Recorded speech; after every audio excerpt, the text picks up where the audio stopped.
ဘုရားရှင်တော်တဲ့ဝင်လာတဲ့အင်္ဂုလိမာလာဟာတေချာချောင်းမြောင်းနေခဲ့ပြီးတော့အတော်လေးကြာတော့ဘုရားရှင်ရှေ့ကိုခုံချလာခဲ့ပါတယ်ဒါပေမဲ့ဘုရားရှင်ကတည်ငြိမ်သွားပဲရှိနေခဲ့ပြီးတော့လူဆိုးကြီးကိုအေးချမ်းစွာတစ်ချက်ပြုံးပြကရှေ့ကိုဆက်လျှောက်သွားခဲ့ပါတယ်အင်္ဂုလိမာလာကအတင်းယဟန်ချက်ချင်းရက်လိုက်ပါလို့လှမ်းអော်ပေမဲ့ဘုရားရှင်ကဂယုမဆိုင်တာကြောင့်ဒေါသတကြီးနဲ့အပြေးလိုက်လာပြီးကျွန်တော်တင်းကိုရက်ဖို့ပြောနေတာဘာကြောင့်မရက်တာလဲလို့អော်ပြောပါတော့တယ်ဒီကမှာဘုရားရှင်ကကိုတော်ရက်နေတာကြားပြီးဖြစ်ကြောင်းနဲ့တင်ကသာမရက်သေးတာပါလို့ဟောကြားလိုက်ပါတယ်အင်္ဂုလိမာလာကတင်ကျွန်တော်ကိုမကြောက်ဘူးလားကျွန်တော်ကမကောင်းဆိုးဝါးကြီးတကောင်ပဲလို့ဆိုလိုက်ပေမဲ့ဘုရားရှင်ကအေးချမ်းတဲ့အပြုံးလေးနဲ့မဟုတ်ပါဘူးတင်ကလူသားတူပါပဲလို့ဆိုခဲ့ပါတယ်အင်္ဂုလိမာလာကအတင်းယဟန်တင်ကဒီတိုင်းလမ်းဆက်လျှောက်နေဘာကြောင့်ရက်နေတာကြာပြီးလို့ဆိုရတာလေပြီးတော့ဘာကြောင့်ကျွန်တော်ကိုမရက်သေးတဲ့သူတို့ပြောရတာလဲဆိုပြီးတော့ဓာကြီးနဲ့ချိန်ရွယ်ကမေးလိုက်ပါတယ်ဘုရားရှင်ကကိုတော်ဟာအခြားသူများနာကျင်ထိခိုက်စေမဲ့အပြစ်ကျူးလွန်မှုများကိုရက်လိုက်ပြီးဖြစ်ကြောင်းနဲ့တင်ကတော့အကုသိုလ်တွေကိုမယံမနာပြုလုပ်နေစေဖြစ်ကြောင်းလူတိုင်းဟာလုံခြုံတဲ့ဘဝကိုလိုချင်ကြတာကြောင့်ဘဝတွေကိုကာကွယ်နိုင်မဲ့နည်းလမ်းများကိုပဲရှာဖွေခဲ့ကြောင်းနဲ့လူချင်းမေတ္တာစိတ်ကလေးမွေးပြီးတော့ရှုမြင်တင်ကြောင်းကိုဟောကြားလိုက်ပါတယ်ဒါမဲ့လူဆိုးကြီးကတော့မဟုတ်ဘူးလူသားတွေစီမှာချစ်ချင်းမေတ္တာလုံးဝမရှိဘူးအားလုံးကလိမ်လည်လှည့်ပြားသူတွေကြီးပဲကျွန်တော်အားလုံးကိုတတ်ဖြတ်ပြစ်ရမယ်ဆိုပြီးတော့ကျိန်းဝါနေခဲ့ပါတယ်ဘုရားရှင်ကလူသားတွေဟာအင်္ဂုလိမာလာကိုများစွာနာကျင်စေခဲ့ကြောင်းနဲ့လူသားတွေကိုမသိမှုဆိုတဲ့အဝိဇ္ဇာအမှောင်ကစိုးသွမ်းစေခဲ့ကြောင်းလောဘဒေါသမောဟတွေဟာမသိမှုဆိုတဲ့အရာကစတင်ဖြစ်တည်လာပြီးထို့အတူပဲလူသားတွေရဲ့နှလုံးသားထဲမှာချစ်ချင်းမေတ္တာကိုချင်းစာတရားနဲ့အကျဉ်းသာတရားတွေလည်းရှိနေသေးကြောင်းကမ္ဘာပေါ်မှာစိုးသွမ်းတဲ့လူသားမျိုးတွေရှိရင်ကောင်းမွန်တဲ့လူသားတွေလည်းတေချာပေါက်ရှိရမှာဖြစ်ပြီးမိမိရဲ့ဒေါသစိတ်ကိုဖယ်ခွာကြည့်ရင်မြင်နိုင်မှာဖြစ်ကြောင်းကိုဟောကြားလိုက်ပါတယ်နာကြားတဲ့စကားတွေကြောင့်ငြိမ်ကျသွားတဲ့အင်္ဂုလိမာလာကအရှင်ဟာတာမန်လူသားတော့မဟုတ်နိုင်ဘူးလို့ရေရွတ်လိုက်မိပြီးဘုရားရှင်ကကိုတော်ဟာအားလုံးဤသူတာမန်လူသားပဲဖြစ်ပေမဲ့အဝိဇ္ဇာအမှောင်တူတဲကနိုးထလာခဲ့သူဖြစ်ကြောင်းလူသားအားလုံးကိုလည်းအမှောင်တူတဲကနိုးထလာနိုင်မှုလမ်းညွန်ပေးနေပြီးတော့ကိုတော်ရဲ့လမ်းစဉ်အမုန်းတရားတွေခြေဖြတ်ကာလူသားများကိုချစ်ချင်းမြတ်တာနဲ့ကြောက်ရွံ့ခြင်းကင်းစေနိုင်ကြောင်းဒါကြောင့်အင်္ဂုလိမာလာကိုယ်တိုင်လည်းဒီလမ်းကြောင်းပေါ်ကိုအေးချမ်းစွာရှောက်လန်းနိုင်ကြောင်းကိုဟောကြားလိုက်ပါတယ်အင်္ဂုလိမာလာကကျွန်ုပ်တို့တော့နောက်ကျလွန်နေခဲ့ပါပြီကျွန်တော်ကလူသက်ပေါင်းများစွာကိုတတ်ဖြတ်ခဲ့ပြီးပါပြီဒါကြောင့်နောက်ကြောင်းပြန်လှည့်ဖို့မဖြစ်နိုင်တော့ပါဘူးလို့ဆိုခဲ့ပါတယ်ဘုရားရှင်ကမဖြစ်နိုင်တဲ့အရာဆိုတာမရှိကြောင်းနဲ့နောက်ကျခြင်းဆိုတာလက်လျှော့လိုက်ခြင်းထက်တော့တာလွန်သေးကြောင်းအင်္ဂုလိမာလာအနေနဲ့မိမိရဲ့အပြစ်ကိုသိမြင်နိုင်တာကြောင့်အမှားမှန်ကိုခွဲခြားနိုင်တဲ့ဉာဏ်ကိုပိုင်ဆိုင်ထားကြောင်းဒီနေ့ကစပြီးတော့မိုင်မဲမှုတွေခွာချလိုက်ပြီးကောင်းမွန်တဲ့လမ်းစဉ်ကိုရှောက်မယ်ဆိုရင်ဖြူစင်တန်ရှင်းတဲ့ဘဝအသစ်ကိုပိုင်ဆိုင်နိုင်မှာဖြစ်ကြောင်းဟောကြားလိုက်ပါတော့တယ်အင်္ဂုလိမာလာကမဖြစ်နိုင်တော့ပါဘူးကျွန်ုပ်အနေနဲ့ခုချိန်မှာဘလို့ပင်ကောင်းမွန်အောင်နေလဲတိုင်သူပြည်သားတွေကတော့အညှိုးတေးနဲ့ဒုက္ခပေးကြမှာပါပဲလို့ဆိုလိုက်ပြန်ပါတယ်ဒီကမှာဘုရားရှင်ကအကြမ်းဖက်မှုတွေကိုသာအမှန်တကယ်စွန့်လွတ်မယ်ဆိုရင်ဒိုင်းသူပြည်သားများရဲ့အညှိုးတေးတွေကနေကာကွယ်ပေးမှာဖြစ်ကြောင်းတကယ်တော့အင်္ဂုလိမာလာအများထက်တာလွန်းတဲ့ပညာဉာဏ်ကိုပိုင်ဆိုင်ပြီးတော့လွတ်မြောက်ရာလမ်းပေါ်မှာအချိန်တိုတွင်းနိဗ္ဗာန်ကိုရောက်ရှိရပါလိမ့်မယ်လို့ဟောကြားတော်မူခဲ့ပါတော့တယ်အဲ့ဒီနောက်မှာတော့လူမိုက်ကြီးကလည်းဘုရားရှင်ရဲ့ခြေတော်ရေးမှာဒုတုတ်ဝတ်တွားကတပည့်ဖြစ်ခံဝင်တောင်းမှန်ရှောက်ထားခဲ့ပါတော့တယ်အင်္ဂုလိမာလာအကျိုးတရားရတဲ့သတင်းဟာကိုရှယ်ပြင်းရာဂျစ်စီကိုရောက်သွားခဲ့ပါတယ်ဘလို့လူဆိုကြီးအင်္ဂုလိမာလာတိတ်ထစီမှာရဟန်းပြုလိုက်ပြီဟုတ်လားသူကတိတ်တထမဟုတ်တော့ပါဘူးမင်းကြီးအတူမရှိဗုဒ္ဓမြတ်စွာဖြစ်နေပါပြီမဖြစ်နိုင်ဘူးအမှန်ပဲမင်းအင်္ဂုလိမာလာကဗုဒ္ဓနဲ့တွေ့ပြီးတော့မကောင်းမှုကိုစွန့်ပယ်လိုက်ပါပြီကျွန်တော်တော့မယုံနိုင်သေးဘူးတိတ်တထဝါရဖြန့်မှုဒီသတင်းကိုတမင်လွှင့်လိုက်တာပဲနေလိမ့်ခွင့်လို့ပါမင်းကြီးတိတ်တထအခုဗုဒ္ဓဘုရားရှင်ဖြစ်နေပါပြီမင်းကြီးသူ့ကိုလက်မခံနိုင်သေးတာကသူ့ပေါ်ထားတဲ့အညှိုးကိုမမေ့နိုင်သေးလို့ပါသူဟာမင်းသားဘဝကလေးကထူးခြားတဲ့အရေးချင်းတွေရှိခဲ့ပါတယ်ကျွန်တော်သူ့အသက်ကိုလှုပ်ကြံခဲ့မယ်နှစ်ကြိမ်တော့ခွင့်လို့ပေးခဲ့ပါတယ်အခုလဲမကောင်းဆိုးရတဲ့ကောင်ကိုရဟန်းဘွားရောက်အောင်ပြောင်းလဲပေးလိုက်ပါပြီကျွန်ုပ်ကတော့အင်္ဂုလိမာလာမျက်လုံးနဲ့မမြင်နိုင်သေးမယုံနိုင်ဘူးမွေဆိုတာကိုက်ဖို့တော့ဘတော်မှမေ့မှာမဟုတ်ဘူးအဲနောက်မှာတော့လက်တွေ့မြင်ရဖို့တော့ရာဂျစ်ဟာဘုရားရှင်သတင်းသုံးနေတဲ့ကျောင်းတော်ကိုရောက်သွားခဲ့ပြီးတော့တရားရှုမှတ်နေတဲ့ဘုရားရှင်ကိုမြင်တဲ့အခါမှာသူဟာတိတ်တထမှာဟုတ်ပါရဲ့လားနတ်ဘုရားတစ်ပါးလိုပါပဲလို့ဆိုလိုက်မိတာပါရာဂျစ်ရဲ့စိတ်ကြံကိုကြိုသိတော်မူနေတဲ့ဘုရားရှင်ကမွေးတကောင်ဟာသူ့ရဲ့အရေးကုန်အဟောင်းကိုအစ်စ်လဲသလိုပဲလူတယောက်ဟာလည်းသူ့ရဲ့အယူဆဟောင်းကိုစွန့်လွတ်ပြီးတော့တရားသဘောအစ်စ်တွေကိုလက်ခံကျင့်သုံးနိုင်ကြောင်းကိုမိန့်တော်မူလိုက်ပါတယ်ရာဂျစ်ကကျွန်တော်ဒီပြုစရာရှိလို့လာခဲ့တာမကောင်းဆိုးဟာအင်္ဂုလိမာလာကိုရဟန်းပြုတ်ပေးလိုက်တယ်ဆိုဟုတ်ပါသလားလို့မေးခဲ့ပြီးဘုရားရှင်ကဟုတ်မှန်ကြောင်းနဲ့အခုဆိုရင်အင်္ဂုလိမာလာကလွတ်မြောက်ရာလမ်းပေါ်ကိုရောက်နေခဲ့ပြီလို့ဆိုလိုက်ပါတယ်ရာဂျစ်ကအဲ့ဒီအင်္ဂုလိမာလာဘာမှရှိနေပါသလဲလို့မေးရမှာဘုရားရှင်ကအနီးဆုံးရဟန်းတစ်ပါးရဲ့တရားကိုနာယူပြီးမှမေးခွန်းတွေကိုဆက်မေးပါလို့ဆိုခဲ့ပါတယ် အဲ့ဒီနောက်ယဟန်တစ်ပါးကိုတရားဟောစီခဲ့ပြီးတော့ယဟန်ကလူတွေကမိမိရဲ့အတွေးတွေတိုင်းဖြစ်လာကြကြောင်းကောင်းသောအတွေးကြောင့်လူကောင်းဖြစ်လာသလိုအတွေးဆိုးတွေကြောင့်လူဆိုးများဖြစ်လာကြတာတဘာဝပဲဖြစ်ကြောင်းလူသားများအတွက်အကြီးမားဆုံးရန်သူဟာမိမိရဲ့အတွင်းစိတ်ပဲဖြစ်ပြီးတော့အတွင်းစိတ်ကြောင့်နေရာတိုင်းအချိန်တိုင်းမှာအမှားတွေကျူးလွန်မိနိုင်ကြောင်းဟောကြားခဲ့ပါတယ်ရာဂျစ်ကဖျားရှင်ကိုတင်းရဲ့ယဟန်ကအင်မတန်နက်နဲတဲ့အကြောင်းအရာတွေကိုရိုးရှင်းစွာပြလိုက်တာပဲလို့ဆိုလိုက်တဲ့အခါမှာဘုရားရှင်ကဒီယဟန်အတင်တွေ့လို့ပါတယ်ဆိုတဲ့အင်ကုလိမာလာပဲဖြစ်တယ်ဆိုပြီးတော့မိန့်လိုက်ပါတော့တယ်ရာဂျစ်ကအံဝချင်းကြီးသွားဖြစ်သွားပြီးတော့လူသက်သမားကနေသူတော်စင်ဖြစ်နိုင်တယ်ဆိုတာကြားခဲ့ဘူးပေမဲ့ဒီနေ့မှာတော့ကိုယ်တိုင်ကြုံတွေ့ခဲ့ရပြီကျွန်ုပ်အလုံးဝမ်းသာပီတီလည်းဖြစ်ရပါတယ်အင်ကုလိမာလာကိုလည်းအပြစ်တွေအားလုံးကလွတ်ကင်းခွင့်ပေးလိုက်ပါတယ်လို့ဆိုလိုက်ပါတယ်ယဟန်ကမင်းကြီးရဲ့တနာကျင်နာမှုတော့ကျေးဇူးတင်ပါတယ်လို့ဆိုတဲ့အခါမှာရာဂျစ်ကကျွန်ုပ်ကြောင့်မဟုတ်ဘူးမေတ္တာရဲ့ပြရုပ်ဖြစ်တဲ့ဗုဒ္ဓကြောင့်သာဖြစ်ပေတယ်ကျွန်ုပ်တို့ကယာဇဝတ်သားတွေကိုပြောင်းလဲဖို့နဲ့သူတို့ရဲ့ခံယူချက်တွေကိုဆုံးလို့စေဖို့အပြစ်ပေးဖို့တခုပဲစဉ်းစားနေခဲ့တာဒါပေမဲ့ဗုဒ္ဓကတော့တရားဓမ္မနဲ့ကြီးမြောက်ပြီးဆုံးမတော်မူခဲ့တာပဲလို့ဆိုခဲ့ပါတော့တယ်အဇာရသက်မင်းကြီးရဲ့ရှေ့မှာစစ်တီတွေဟာသူတို့ရဲ့လက်နက်တွေပြန်အပ်ပြီးတော့ထွက်ခွာသွားကုန်ကြပါတယ်မင်းကြီးကစစ်သူကြီးကိုမာဂဒရဲ့အင်အားကြီးပါတယ်ဆိုစစ်တီတွေအားလုံးလက်နက်ချကုန်ကြပြီတင်းကဓာတွေကိုပြဖို့ကျွန်ုပ်ကိုပြန်ခေါ်လာတာလားလို့ဒေါသတကြီးနဲ့မေးလိုက်ပါတယ်စစ်သူကြီးကဝေသားလီကိုစစ်ရှုံးပြီးကြတဲ့ကစစ်တီတွေစိတ်ဓာတ်ပြိုဆင်းသွားပါတယ်မင်းကြီးကိုမြင်တဲ့အခါသူတို့ရဲ့တိုက်ပွဲဝင်စိတ်တွေနိုးကြလာမယ်လို့ထင်လို့ပါလို့ဆိုခဲ့တာပါအဲ့ဒီချိန်မှာပုံနာကြီးကမင်းကြီးကျွန်တော်တို့ရဲ့စစ်တီတွေကဗုဒ္ဓနဲ့ယဟန်တွေနားကိုချင်းကပ်ကုန်ကြပါပြီစစ်ကြီးတေးတွေကိုမဆိုကြတော့ပါဘူးအဲ့ဒီစားငိမ့်ငိမ့်တေးသရှင်တွေသာရေးဖွဲ့နေကြပါတယ်လို့ဝင်ပြောပါတယ်အစာတသက်ကစစ်တီတို့ရဲ့တောင်ဝါတိုက်ပွဲဝင်မှုဖြစ်တယ်တကယ်လို့ရဲမတ်တွေအားလုံးရေးသားခိုးနေကျွန်တော်တို့ဝေသားလီကိုပဲတော့မှနိုင်နိုင်မှာမဟုတ်ဘူးအေဂရစ်လုံးမဲ့ကျွန်တော်ရဲ့အိမ်မက်ကလည်းပျက်စီးသွားလိမ့်မယ်ဒီအတွက်နဲ့ကျွန်တော်ရဲ့ခမီးတော်ဗိမသားကိုတောင်စတေးပစ်ခဲ့တာလို့ဆိုလိုက်တာပါဗုဒ္ဓဟာဗိမသားမင်းကြီးကိုလည်းအောင်ထွေပြားစေခဲ့ဗုဒ္ဓနဲ့သူ့ရဲ့လမ်းစဉ်ကကျွန်တော်တို့တိုင်းပြည်ကိုမှုန်တိုင်းသိစေလိမ့်မယ်လို့ကျွန်တော်တင်းကိုတတိပေးခဲ့ဘူးလေမဟုတ်လားအခုဆိုရင်တိုင်းသူပြည်သားအားလုံးကသူတို့ရဲ့အယူဟောင်းကိုပယ်ပြီးဗုဒ္ဓရဲ့တန်တရားမှာလွတ်မြောက်ကြောင်းတွေကိုယုံကြည်ကုန်ကြပြီပြောရတာစိတ်မကောင်းပေမဲ့ပုံနာမျိုးနဲ့တော်တော်များများလဲယဟန်ပြုတ်ကုန်ကြပါပြီဒါကြောင့်ကျွန်တော်တို့ရဲ့ဘာသာတရားအန်ရရှိနေပါပြီမာဂရဟာလည်းအားနေနေခဲ့ပြီဗုဒ္ဓငြိမ်းချမ်းခြင်းရဲ့ရှေ့ဆောင်လမ်းပြလို့ဆိုကြပေမဲ့တကယ်တော့ဒီမငြိမ်မသက်မှုရဲ့တရားခံပဲဖြစ်နေပါတယ်လို့ဆိုလိုက်ပါတယ်ဒီခါမှာဇာတသက်ကကျွန်တော်သူ့ကိုကောင်းဖြတ်ပြီးမာဂရတိုင်းရဲ့မျိုးရိုးပေါ်မှာချိတ်ဆွဲပြမယ်လို့ဆိုလိုက်ပြီးတော့ပုံနာကြီးကတေဒီလိုလုံးရင်မာဂရတိုင်းပြည်တစ်ခုလုံးတင်းကိုစန့်ကျင်ကြလိမ့်မယ်မာဂရလက်ခံတိုင်းပြည်ငယ်တွေကလည်းပုံကန်ကြလိမ့်မယ်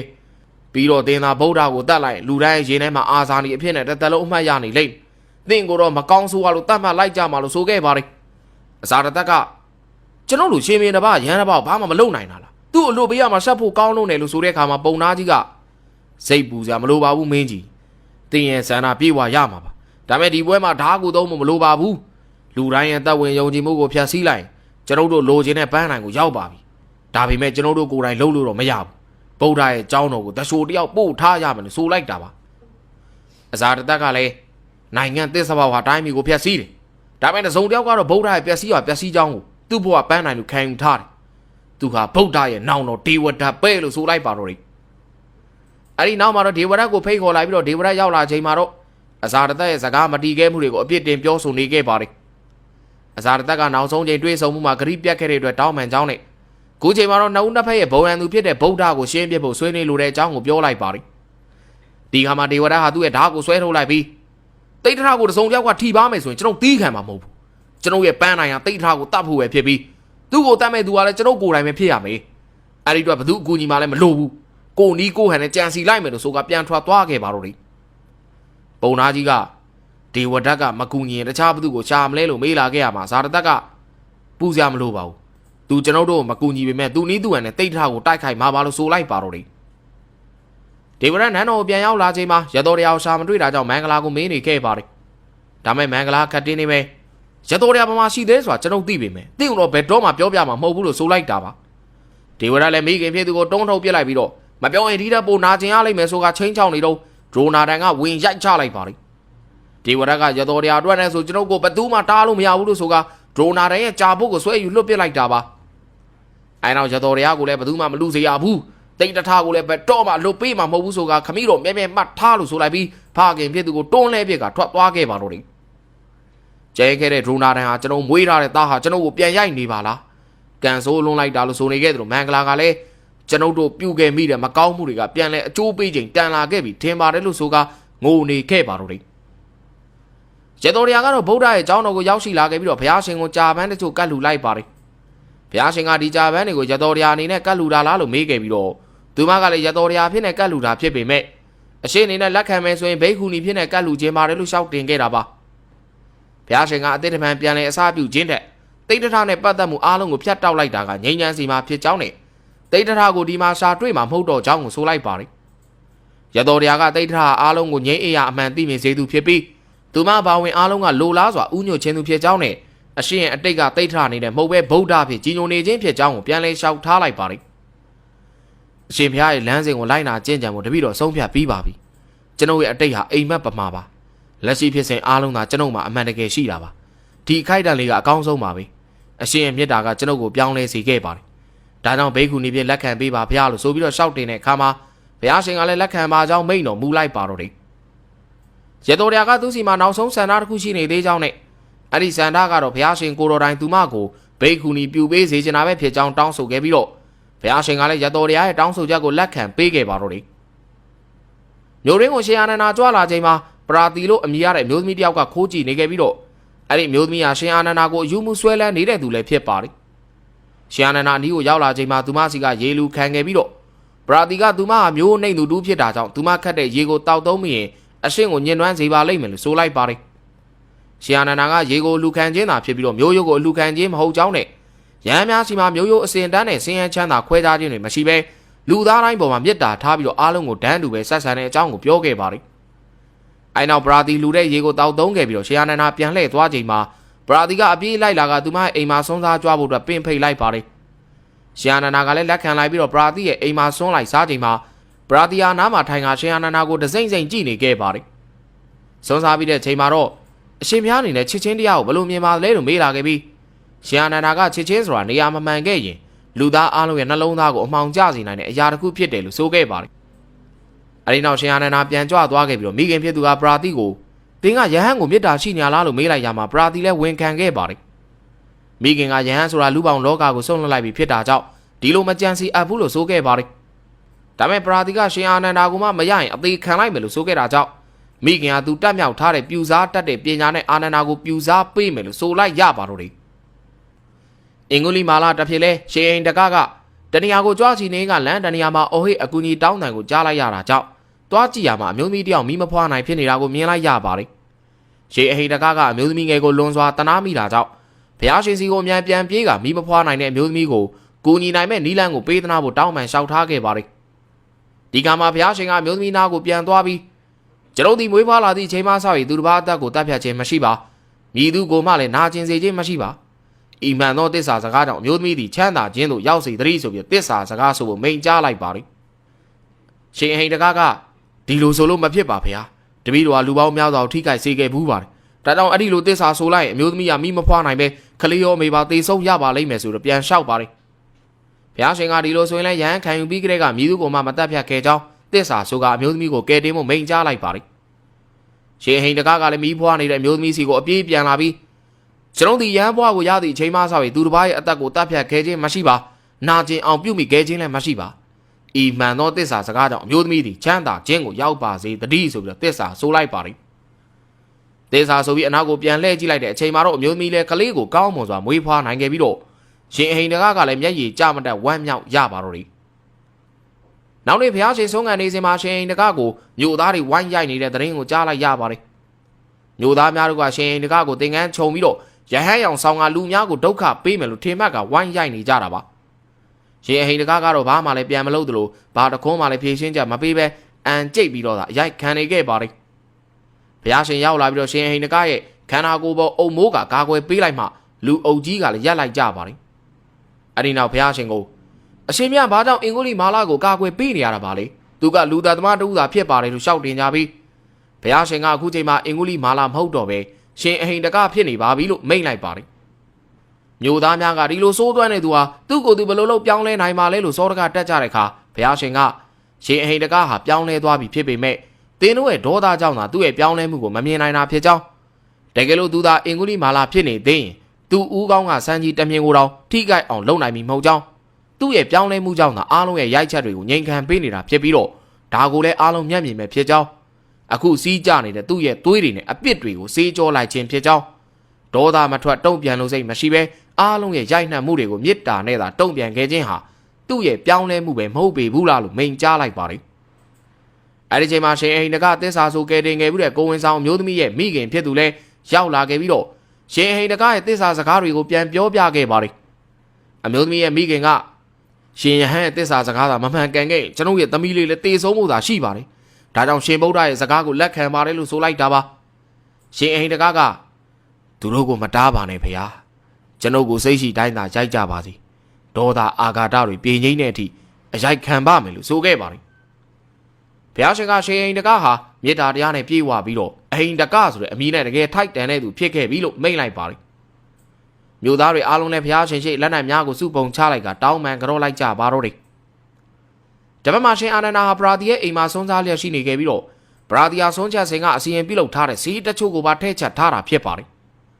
ပရာတီရဲ့မိခင်ကရှင်အာနန္ဒာကိုကိုယ့်အိမ်လိုသဘောထားပြီးတော့လွတ်လွတ်လပ်လပ်စားဖို့နဲ့ကိုတော်များများစားရင်ပရာတီကသဘောကျမှာပါလို့ဆိုနေခဲ့ပါတယ်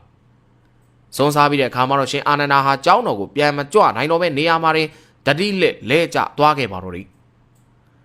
အချိန်တော်နောက်ကျတဲ့ရှင်အာနန္ဒာပြန်အောင်မလာတာကြောင့်ဘုရားရှင်ကရှင်သာရိပုတ္တရာကိုမေးတော်မူတဲ့အခါရှင်အာနန္ဒာပရာတီရဲ့အိမ်ကိုဆွန်းစားကြွသွားကြောင်းသိလိုက်ရပါတယ်တပတ်မှာတော့ရှင်အာနန္ဒာသတိကင်းမဲ့နေချိန်မှာပရာတီရဲ့မိခင်ကမင်္ဂလာပန်းကုန်းကိုစွတ်စေကလက်ဆက်ချင်းကိုအထမြောက်အောင်လှုပ်လိုက်ဖို့ပြောနေခဲ့ပါတယ်ပရာတီကဝေဝဲများတဲ့စိတ်နဲ့ဒီလိုလှုပ်တာဟာမှားယွင်းများနေမလားလို့မေးခဲ့ပေမဲ့မိခင်ဖြစ်သူကဒီကိုတော့ကိုတကယ်ချစ်ရင်အခွင့်အရေးတော့တိမ့်ပိုက်လိုက်ပါလို့ဆိုကအိမ်ပြင်ထွက်ပြီးတော့တကားပိတ်ထားပိတ်လိုက်ပါတယ်ပရာတီကလည်းရှင်ယဟန်တင်ဟာကျွန်ုပ်ရဲ့နှလုံးသားကိုအပိုင်ယူသွားပါပြီအခုကျွန်ုပ်ရဲ့ခန္ဓာကိုယ်ကိုပိုင်ဆိုင်လိုက်ပါတော့လို့ဆိုကမင်္ဂလာပန်းကုန်းကိုစွတ်ဖို့လှုပ်ပါတယ်ဒီချိန်မှာပဲရှင်အာနန္ဒာလည်းသတိပြန်ဝင်ခဲ့ပြီးတော့ပရာတီကတင်ဟာကျွန်ုပ်ရဲ့ခင်မွန်းဖြစ်သွားပါပြီလို့ဆိုလိုက်ပါတယ်ဒါမဲ့ရှင်အာနန္ဒာကလက်ကပြလိုက်ပြီးကျမ်းမြေမော်ဆင်းထိုင်ချကဘုရားရှင်ရဲ့ဆုံးမစကားများကိုပြန်လဲကြားအောင်ပြီးတော့အာနာပါနကမ္မထံကိုသာရှုမှတ်ပွားများနေလိုက်ပါတော့တယ်မကြာခင်မှာရှင်သာရိပုတ္တရာလည်းရောက်လာကအခြေအနေအားလုံးကိုမြင်တွေ့သွားခဲ့ပြီးတော့ရှင်အာနန္ဒာနဲ့အတူပရာတီတို့သားအမိကိုပါဘုရားရှင်စီကိုခေါ်ဆောင်သွားခဲ့ပါတော့တယ်အာနန္ဒာရဲ့ရိုးသားမှုကိုအခွင့်ကောင်းယူကဒီသားမိနှစ်ယောက်ကအစီရင်များနဲ့ပြူစားဖို့ကြိုးစားခဲ့ကြောင်းဘုရားရှင်ကိုရှောက်ထားလိုက်ပါတယ်ဘုရားရှင်ကပရာတီကိုသင်အာနန္ဒာကိုဆွဲလန်းချစ်ခင်ပါသလားလို့မေးခဲ့ပြီးတော့ပရာတီကအသက်တက်မြဆွဲလန်းချစ်ခင်ရပါကြောင်းပြန်ဖြေခဲ့ပါတယ်ဘုရားရှင်ကအာနန္ဒာရဲ့ဘယ်အရာတွေကတင့်ကိုချစ်ခင်နှစ်သက်စေပါသလဲလို့မေးတဲ့အခါမှာရှင်အာနန္ဒာရဲ့ရုပ်ရည်နဲ့အပြုတ်မှုအားလုံးကိုနှစ်သက်သဘောကျပါတယ်လို့ဆိုခဲ့ပါတယ်ဘုရားရှင်ကအာနန္ဒာဟာရုပ်စည်းအင်္ဂါချောမောတာကြောင့်အမျိုးသမီးတိုင်းကိုဆွဲဆောင်နိုင်ကြောင်းဒါမဲ့တနာကျင်နာမှုအပြည့်ရှိတဲ့သူ့ရဲ့လှပတဲ့နှလုံးသားကရောဘသူ့ကိုချစ်ခင်နေပါသလဲသိပါသလားလို့မေးခဲ့ပါတယ်ပရာတီကသူမအနေနဲ့မသိနိုင်ပေမဲ့သူမပေါ်ချစ်ခင်နေတာတော့မဟုတ်တာသိကြပါတယ်လို့ဆိုလိုက်ရမှာဘုရားရှင်ကဒီလိုထင်မြင်တာမှားယွင်းကြောင်းနဲ့အာနန္ဒာပရာတီပေါ်မှာချစ်ခင်မြတ်နိုးပါတယ်လို့ဆိုလိုက်ပါတယ်ဒါမဲ့သူ့ရဲ့ချစ်ချင်းမြတ်တာကမတူညီတဲ့အဓိပ္ပာယ်တစ်မျိုးနဲ့ရှိနေတာဖြစ်ပြီးသူ့အချစ်ကပိုပြီးတော့လေးနက်ကြောင်းလွတ်လပ်ပြီးအနှောင်ဖွဲ့ကင်းတဲ့အာနန္ဒာဟာတက်ရှိလူသားအလုံးကိုချစ်ခင်မြတ်နိုးခြင်းရှိပြီးတော့လူတိုင်းကိုမေတ္တာထားနိုင်ဖို့အကောင်းဆုံးကြိုးစားနေကြောင်းသူ့ရဲ့မေတ္တာတရားကမနာလိုမှုတွေဒုက္ခတွေကင်းမဲ့ကြောင်းနဲ့ပရာတီရဲ့ချစ်ချင်းမျိုးကတော့မိမိကိုယ်ကိုပြန်လဲနာကျင်စေနိုင်ကြောင်းတကယ်မေတ္တာသက်ဝင်နေဆိုရင်အာနန္ဒာရဲ့လူသားတိုင်းပေါ်ထားတဲ့ချစ်ချင်းမေတ္တာကိုအနှောက်အယှက်မပေးဘဲမုဒိတာတာပွားတင်မှာကြောင်းကိုဟောကြားခဲ့ပါတယ်ဒီခါမှာပရာတီလည်းအမြင်မှန်ရကတပည့်တော်ရဲ့ချစ်ချင်းမေတ္တာတကူကောင်းဆန်ခဲ့ပါတယ်ဗျာတပည့်တော်ကရှင်အာနန္ဒာကိုပိတ်လောင်ထားခြင်းနဲ့ချစ်ချင်းမျိုးနဲ့ချစ်ခဲ့မိပါတယ်အခုတော့နားလည်ခဲ့ပါပြီရှင်အာနန္ဒာလိုပဲတခြားသူတွေအပေါ်မှာလည်းကျွန်ုပ်မေတ္တာထားခြင်းပါတယ်လမ်းညွန်ပြပေးပါဗျာကိုကျိုးမဖက်တဲ့မေတ္တာမျိုးကိုမွေးမြူပြီးခုချိန်ကစားပြီးလွတ်မြောက်ရလမ်းစဉ်ကိုလည်းလိုက်နာပါတော့မယ်လို့ဆိုခဲ့ပါတော့တယ်